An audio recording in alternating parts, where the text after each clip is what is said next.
Catherine Bernardo update. Yung congrats kay Catherine. And next Filipino wax figure of Madame Tussauds. And congrats kay Catherine. Ito yung video post ni Catherine. Sabi niya, the cat is finally out of the bag. And so excited to finally share this with everyone. Thank you, Madame Tussauds Hong Kong, for this hug honor. And congrats kay Catherine. Ito yung interview kay Catherine. Yan sa post na Star Magic Philippines.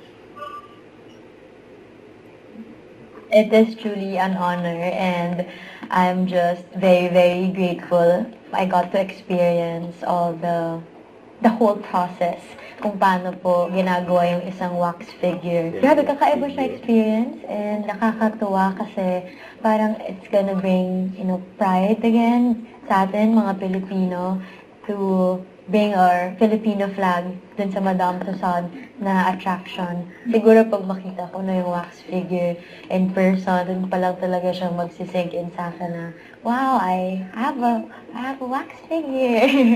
Remember, first time ko naman na-meet yung team, tapos hindi ako nahirapan din because we're all very friendly, very approachable. I kept asking questions, how do you do this? Kung sila may jet lag pa kasi ilang oras flight nila from the UK. So, I was also trying to be parang behave there kasi usually galaw talaga ako ng galaw. I was just following their instructions. I was just following their lead, and para lang akong curious cat doon na tanong ng tanong kasi ina-observe ko lang lahat ng hinahawakan nila nilalagay sa face ko. Sino ba? Baka si Papa.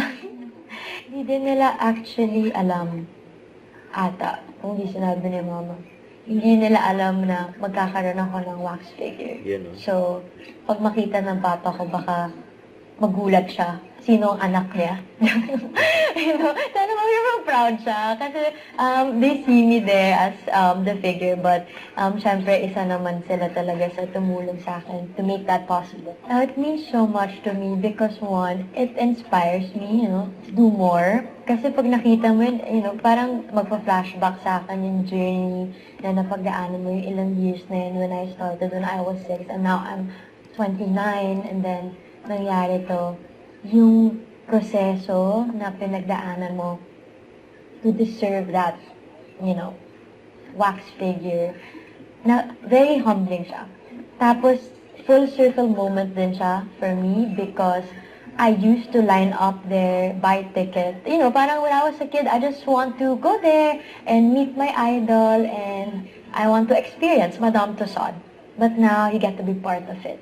So, isn't that so surreal? So, nakakatawa. Hopefully, it's something na mapagmamalaki din, especially ng, yung pamangkin ko, pag makita nila na, it's my tita Kath there. It's something na pag makita ng mga younger generations, makita din nila na, it's possible if you dream big, you do all the work. I'm just really overflowing with so much joy and gratitude. Yes, to all my kababayans and to all my Filipino fans, this is it. I'm so happy na pwede ko nang i-share itong special news sa inyong lahat. Sana po abangan nyo ang wax figure ko next 2026 because I am now part of the Madame Tussauds attraction. So hopefully you get to see my wax figure there, take your photos, and something na maipagmamalaki natin mga Pilipino. Thank you for making this possible, and I'm excited for you guys to see it and to experience it. Yan, Asian Superstar. May wax figure na, Catherine Bernardo. Don't forget, subscribe, click the notification bell for more update. This is with your reaction live. Stay tuned for more videos. See ya.